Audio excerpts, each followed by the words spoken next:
Okay, think about this for a second. Those logos you just know, instantly, even without the name, like that little apple or the golden arches, maybe the Nike swoosh, what is it that makes those brands stick in our heads like that?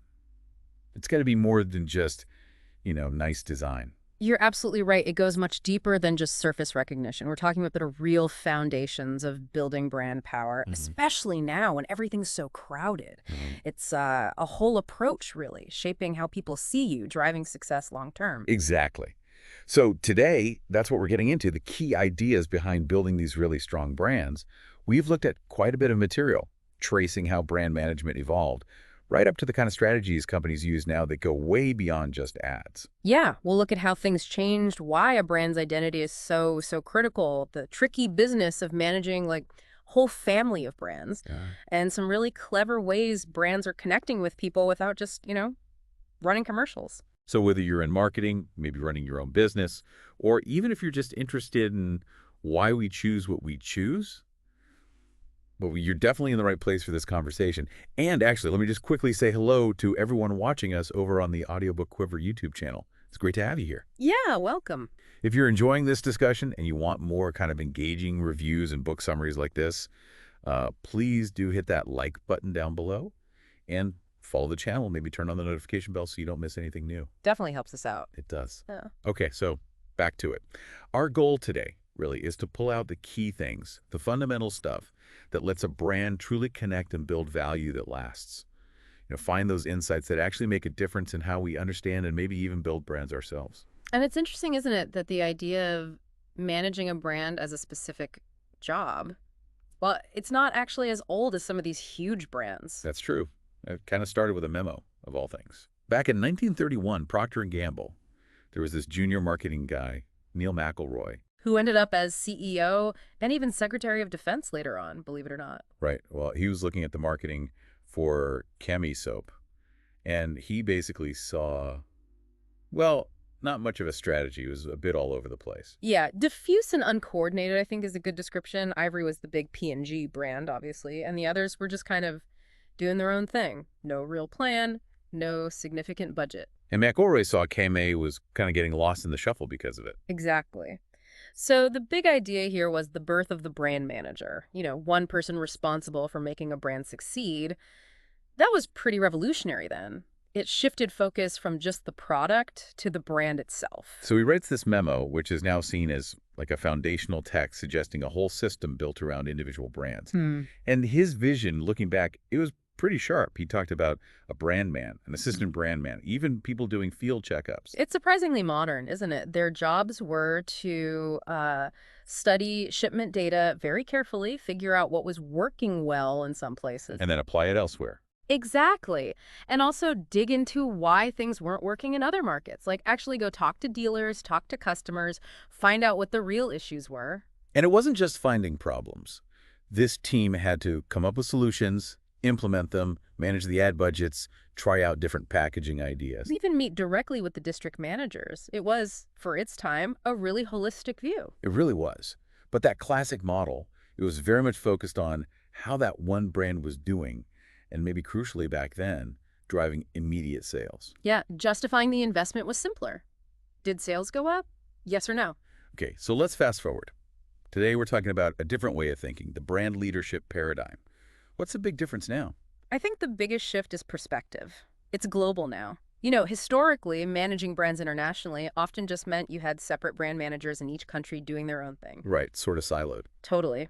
But with a truly global market, companies realized they needed a more joined-up approach, integrating everything: sourcing, manufacturing, R&D, and yes, branding across borders. So consistency across different markets becomes key to get those efficiencies and synergies. But that raises a big question right away, doesn't it? Yeah. What should be consistent everywhere and what needs to be tweaked for local tastes? That's the million-dollar question. And the focus has also shifted. It's not just about next quarter's sales anymore. It's about building long-term brand assets. Things like, building really broad awareness, shaping perceptions of quality, creating deep customer loyalty, building strong associations around the brand. These are things that pay off over years, not just weeks. Which, as you said, makes justifying the investment way harder. You can't always draw a straight line from, say, a branding campaign to an immediate sales bump. Not easily, no. Good brand building often takes time, consistent effort, and the immediate financial payoff might be small, or sometimes you might even see short-term profits dip a little. Plus, you've got all your competitors out there doing their own thing too, which makes measuring the precise impact really, really difficult. So it really takes commitment from the top, doesn't it? Yeah. A real belief that investing in these intangible brand things is vital for the company's future. Precisely. It's sort of like justifying spending on, say, your people or your IT systems.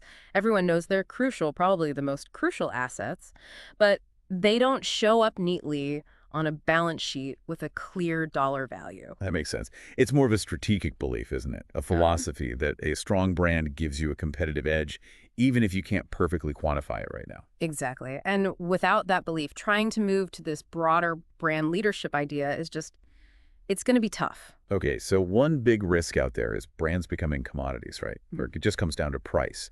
How do strong brands manage to avoid that trap? Well, they fight it hard by building up significant brand equity. Think about Morton Salt. Salt is salt, right? Pretty much a commodity. Yeah. But Morton has kept a price premium for years because their brand is so strong. Same thing with Charles Schwab and discount brokerage, or Saturn back in the day for subcompact cars. Brand equity is like that extra value the name adds beyond just what the product does. It's why you might pay more for Nikes than generic sneakers. And it's not just about keeping prices up. I remember reading Victoria's Secret actually saw sales increase when they deliberately cut back on constant sales and promotions. Exactly. It shifted the focus back to the brand itself, its appeal, its value. It showed that relying too much on price competition can actually damage how people see the brand. Right.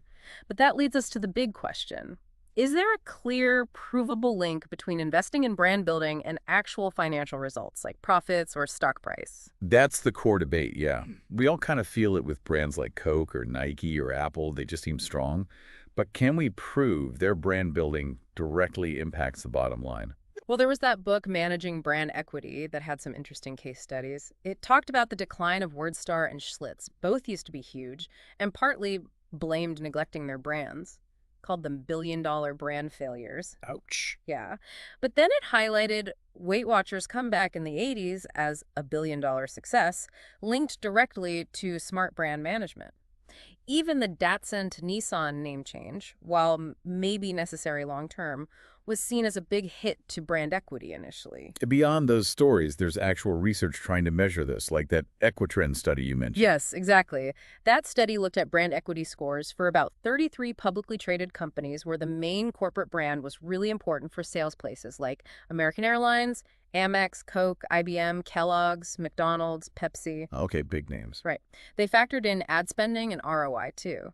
And the results did suggest a real link, a correlation between higher brand equity scores and better stock market returns. That's pretty interesting. Now, what about areas where you might think brand doesn't matter as much, like high-tech markets? Isn't the thinking there that buyers are super rational, just looking at specs and features? That's a common thought, but it's mostly a misconception. Sure, there's a lot of rational analysis in B2B and tech buying, but emotions still play a big part. Okay. Think about the risk involved. Choosing complex tech products or services involves personal risk, professional risk. Buyers are looking for trust, for reliability, for a sense of security. And that's where branding comes in, even when products change quickly. A strong brand gives credibility to all the new information you need to communicate. Okay, so it seems like no matter the industry, a strong brand is a core asset. So let's dig into what actually makes that strong brand. Let's talk about brand identity. What exactly do we mean by that?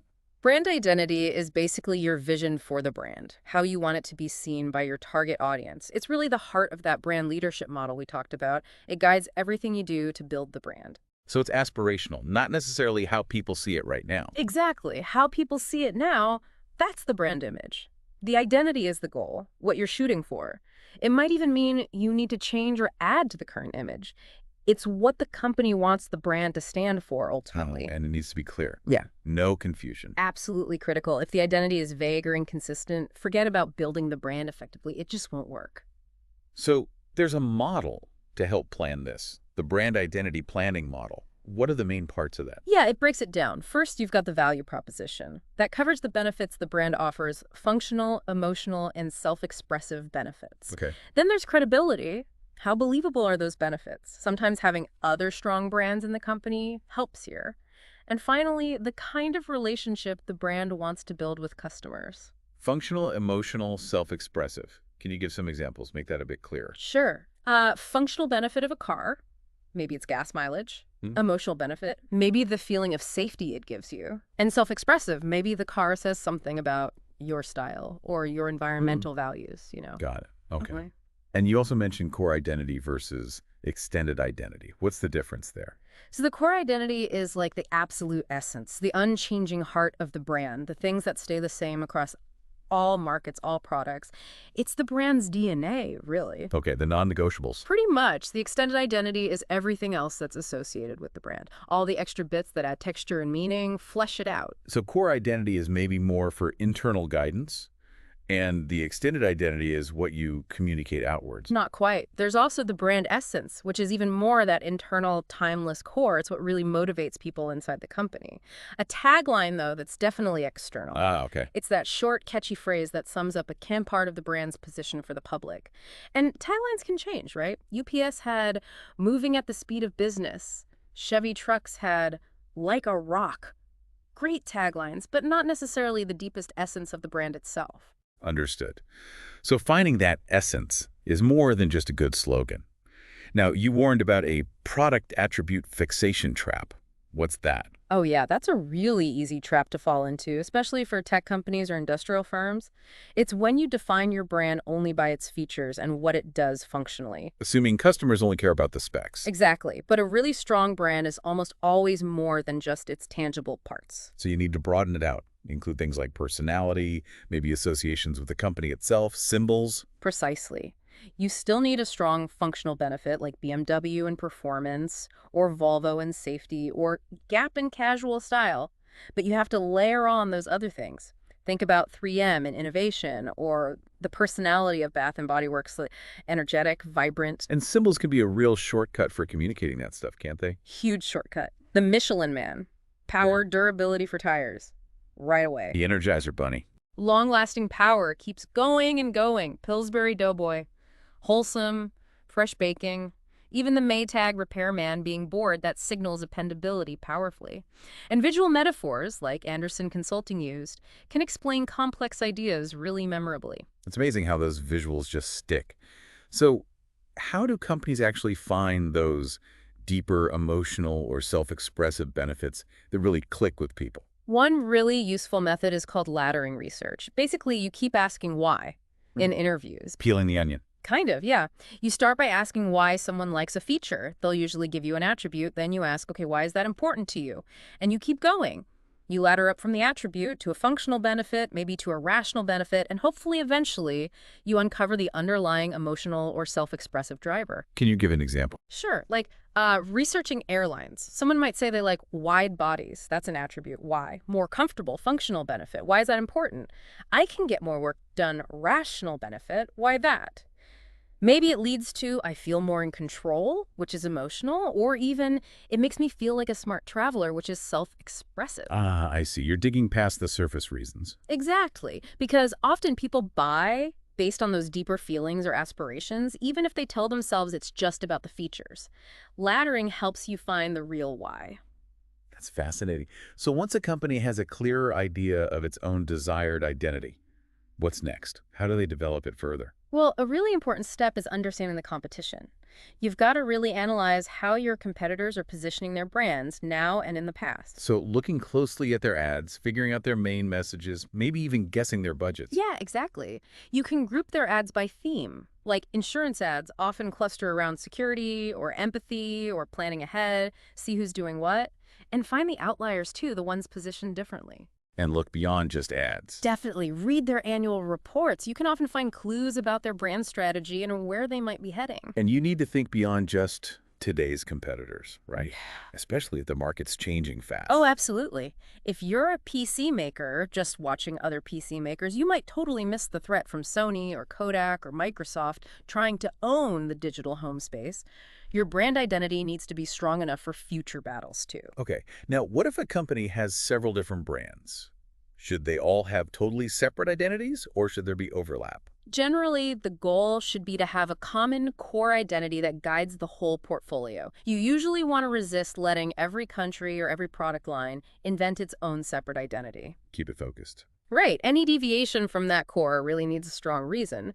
But if having distinct identities truly makes for the strongest brands in different contexts, then you should consider it. Like, maybe Hewlett-Packard needs slightly different ways of expressing its core identity for engineers versus home users, but the underlying values, reliability, innovation are shared. So it's a balancing act. Consistency versus adapting to specific markets. Precisely, like a bank. Its core identity might be about customer relationships, but they might express that with a more personal community feel for retail banking and a more sophisticated business feel for commercial banking. Same core idea, different execution. Okay. When you do decide multiple identities are needed, the aim is usually a shared core, with market-specific additions that don't clash with that core. That makes sense strategically. Now, you mentioned ways to clarify and flesh out this identity. One was brand personality. How do you give a brand human traits? Well, think about brands you know. Some feel friendly, some sophisticated, some rugged, some playful, right? That's brand personality. That's deliberately giving the brand human characteristics. Like LL Bean aimed for friendly, honest, helpful, practical, maybe even a bit humorous. But then they went further and described what those mean in practice. Great service, straight product info, standing by their stuff. So it's not enough just to say friendly. You have to define what friendly looks like for that brand, like caring about customers, being approachable, not pretentious. Exactly.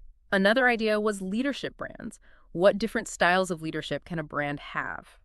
Yeah, leadership brands aren't just about having the biggest market share. They're the trusted ones, the ones seen as setting the standard. And there are different styles. You've got quality leaders like Lexus, always setting the bar for excellence. Okay. Innovative leaders like 3M, always pushing boundaries. Then there are value leaders, charismatic leaders with a big vision, identity brands people connect with personally, like Levi's or BMW. Even in-your-face brands that deliberately challenge the big players. Interesting. So leadership isn't just one thing. It's about the type of leadership position you claim. You also mentioned an identity-supporting program audit. What's that for? Basically, it's checking if your company's actions actually back up the brand identity you're trying to project. Walking the talk. Exactly. It's not enough to say you're customer-focused. You need real programs, policies, investments that prove it. Finding these proof points makes the identity more real and believable, both for customers and your own employees. So making sure the internal reality matches the external message. Precisely. Another powerful tool is using identity role models, both inside and outside the company. What are those? Internal ones are stories, programs, events, even specific people in the company who really embody the brand identity. Think of Nordstrom's super generous return policy. That's a huge role model for their customer focus. Right. Or Saturn's owner parties showed their unique relationship approach. The story of how 3M invented Post-its by accident reflects their culture of innovation. These stories make the abstract identity feel real, memorable, emotional for employees. And they're way more powerful than just a list of brand attributes, aren't they? Stories communicate the essence so much better. They shape the internal culture, too. So what about external role models? How do they help? Well, they could be the company founders, like LL Bean himself, whose values still shape the brand, or they could be brand personifications like Bath & Body Works Kate or Victoria's Secret's Vicky, who act as sort of guides for decisions. You can even compare your brand to others that share a similar core identity element, even if they're in totally different businesses. If innovation is key for you, look at how Sony does it, or even a retailer like Williams-Sonoma. It gives you fresh ideas. So looking for inspiration and lessons elsewhere, you also touched on visual metaphor development. How do companies use nonverbal communication here? Well, estimates say, 70 to 90% of communication is nonverbal. Visuals are incredibly powerful for shaping perceptions, creating associations, reinforcing identity. So finding visual metaphors that really represent your brand or maybe the opposite of your brand can be super effective. You could even ask customers for images they associate with the brand or get them to take photos. Finding those non-literal images that stick. Lastly, you mentioned brand identity prioritization. With all these possible aspects, how do you choose what to focus on? You have to look at which associations your brand already owns in people's minds versus which ones are more aspirational where you want to go. Okay. And critically, you want to prioritize the associations that really differentiate you from competitors and resonate strongly with your target audience, the ones they actually care about. Sometimes pushing an aspirational goal is vital for the future, even if you can't deliver it perfectly right now. So it's a strategic mix. Yeah. Know your strengths, define your future, focus on what makes you different and what matters to customers. Okay, let's shift gears. Managing multiple brands, that's where brand architecture comes in. What is that exactly? Brand architecture is basically the blueprint for how all the different brands within one company relate to each other. It's about structuring your portfolio deliberately so it's clear, creates synergy, and doesn't confuse people. And there's a range of ways to do this, like branded house versus house of brands. What's the difference? So a branded house is like one big family name over everything, like Virgin. Pretty much.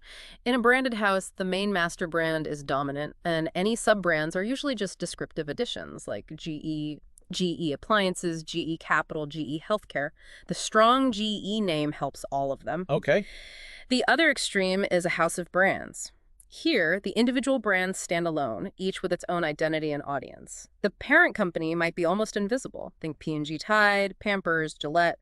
They're all P&G, but you focus on the individual product brand. And then there are options in between, like sub-brands and endorsed brands. Exactly. Sub-brands use the master brand strength but have their own distinct twist. Marriott is the master brand, but Courtyard by Marriott and Residence Inn by Marriott target different needs. Right. Endorsed brands have their own identity but get a stamp of approval from a bigger, often corporate brand, like Hanes endorsing its Revitalize line. The endorser adds credibility. You can even have a token endorser like the little Nestle logo on Maggie packaging. It's subtle but still reassuring. You also mentioned shadow brands. What are those? Ah, yes. A shadow brand is a master brand that's deliberately kept low profile, maybe even hidden at first, but it gives credibility, especially to people in the know. Let Us Entertain You, the Chicago restaurant group, is a great example. Okay. They built tons of successful, unique restaurants, but the Letty Entertain You name wasn't obvious. Finding out a place was one of theirs was like an insider tip, adding to the appeal. DeWalt under Black & Decker or Saturn initially with GM could be seen similarly. Clever. Leveraging the parent strength without diluting the specific brand. Yeah. Now, why use sub-brands strategically? What are the main upsides? Well, several reasons. They can extend the master brand's promise with specific benefits for certain groups. They get instant credibility from the master brand, and they can benefit from the master brand's visibility and marketing, which can save money. Okay. What about creating totally new brands? When does that make sense? Creating a new brand should always be strategic, not just done on a whim. It often makes sense when you need to own a totally new set of associations for something that just doesn't fit under your existing brands. Like Pantene versus Head & Shoulders. Exactly. Launching Pantene separately probably had way more impact. You might also create a new brand for a truly new concept, or to avoid negative links to an old brand, or maybe to keep customer relationships after buying a company, or if you have channel conflict issues. The point is, it should be necessary. And if you acquire a brand, should you always just slap your own name on it? Not always, no. Sometimes keeping the acquired name is better. Maybe you don't have the resources to rebrand it effectively. Maybe the acquired brand has huge positive equity you'd lose. Maybe customers are deeply loyal to it, perhaps because of its history or founder.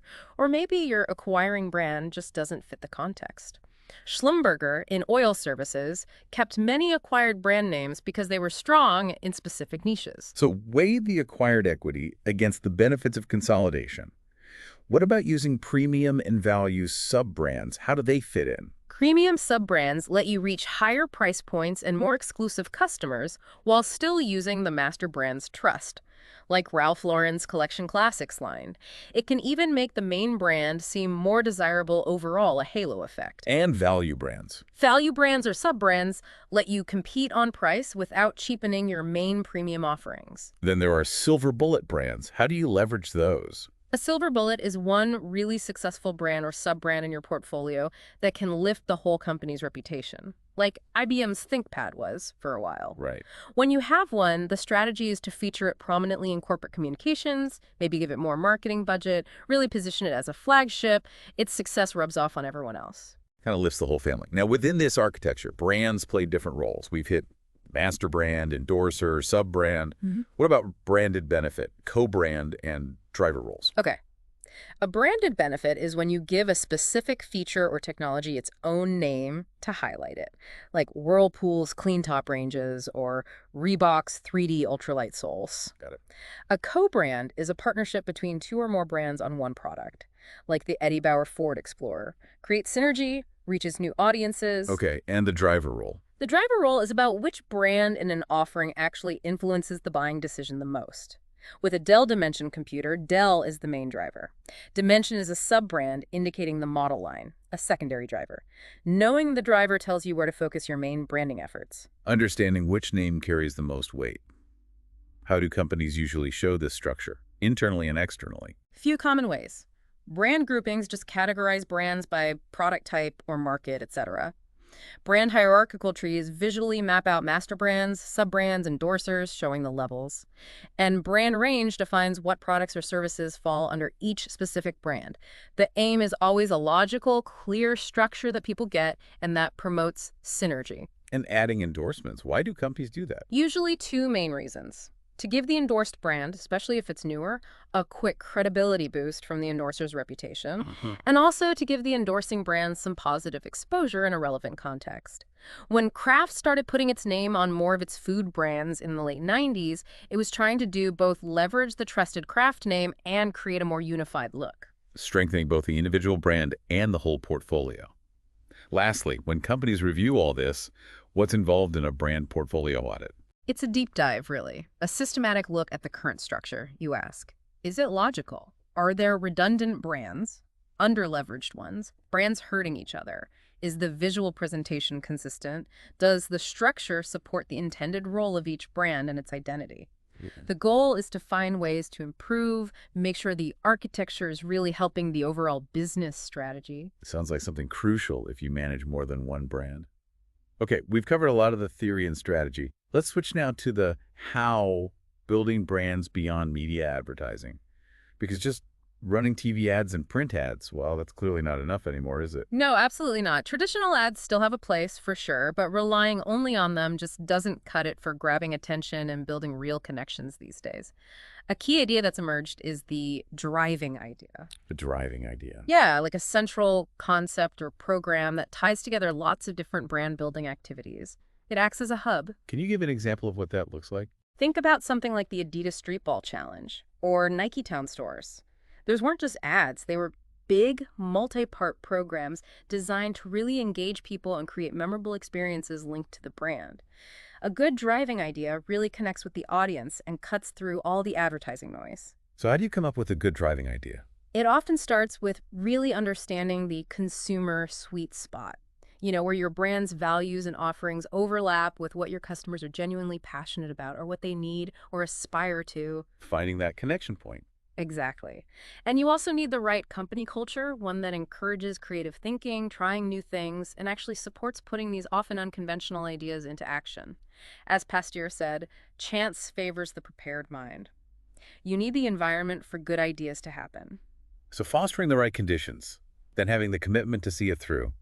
Let's look at some specific examples of building brands beyond ads. Sponsorships are a big one, right? Definitely. Good sponsorships can be really powerful. They create a physical presence beyond ads, generate lots of exposure, sometimes unexpected, and help build the associations you want people to have with your brand. MasterCard's long sponsorship of the FIFA World Cup is a classic case. What were they aiming for? They wanted strong global presence beyond just TV commercials, and they got massive exposure through the broadcasts, the signs, and the stadiums, huge visibility. And I imagine there were internal benefits, too, for MasterCard employees. Oh, yeah, absolutely. Good sponsorships can really rally the troops internally, build employee pride and engagement. If employees connect with the event or team being sponsored and it aligns with the company's values, it boosts their connection to the brand. Like a local bank sponsoring a town festival. Exactly. It creates real pride. Or think about Toyota and Isuzu sponsoring rival high school basketball teams in Japan that generated huge internal buzz and rivalry within the companies. So it's not just about customers, but also internal buy-in. Now, how do you make sure a sponsorship actually creates the right associations? Success really depends on three links. First, You need to understand the associations people already have with whatever you're sponsoring, its image, its audience, its values. Okay. Second, you need to make sure people know your brand is the exclusive sponsor. Surprisingly often, awareness of the sponsor connection is pretty low. Yeah. And third, you need marketing efforts to actively transfer the positive associations from the sponsored thing to your brand. Visa sponsoring the Olympics, for example, they constantly linked it to being the best card for international travel. And research showed it worked. It boosted that perception. But like any marketing, sponsorships have risks too. For sure. Ambush marketing is a big one. Competitors trying to associate themselves with an event they don't sponsor, undermining your investment. Right. You could also have a bad fit between your brand and the sponsorship. You might overpay. You might lose the rights later if you don't lock them in. So you really need to assess the value carefully. Services like the IEG Sponsorship Valuation Service can help with that. Careful selection, strategic activation, understanding the risks. Got it. Okay, another huge tool beyond traditional media, the internet. How has the web changed brand building? The web is unique. It offers incredible reach, the ability to provide deep information, personalization, targeted advertising. It's powerful. It builds brands by boosting visibility, giving info, creating experiences through interaction, and amplifying other programs. And we see lots of brands with really interactive websites now. Any standout examples of websites building brands? Well, way back, AT&T's website for the '96 Olympics was groundbreaking. It aimed to give a virtual Olympic experience online, linking AT&T strongly with the games. H&R Block ran an online contest that massively boosted awareness. And the Kotex website, by offering genuinely useful health information for women, built credibility, trust, and a stronger bond with their consumers. A good website can be the hub for everything: info, experiences, supporting other efforts. And it's not just the website itself. There's online advertising, sponsored content. Yeah, things like banner ads can increase visibility, create associations, drive traffic. Sponsoring relevant content on other trusted sites lets you borrow their audience and credibility, like Best Western sponsoring CNN's City Guide, or Buick sponsoring NCAA games online. Even small things like branded cursors can be reminders. Right. And because web ad space is often small, good taglines and strong symbols become even more important. And you need to measure success beyond just clicks, look at awareness lift, shifts in brand associations too. Seems much more dynamic, interactive, personal than just blasting out ads. You also mentioned intranets and extranets. How do they fit in? Intranets, the internal company networks, are great for communicating the detailed brand identity to all employees and key partners. Make sure everyone's on the same page, understands the values, the positioning, helps build that brand-centric culture. Okay. Extranet secure networks opened up to key outsiders like important customers can boost service, reinforce positive associations like efficiency, like Dell's Premier pages for business clients, and make customers feel valued, which builds loyalty. Extending the brand experience inwards into key partners. Ah. Okay, let's circle back to that driving idea, building brands beyond ads. You said they often hit that consumer sweet spot. Can you give a few more examples? Sure. We mentioned Adidas Street Ball tapping into social competition. Maggie's Cox Studio, their cooking centers, came directly from people's passion for cooking. Right. Swatch's crazy publicity stunts perfectly match their different, stylish, rebellious personality. Haagen-Dazs creating those fancy European-style parlors was all about a premium brand experience.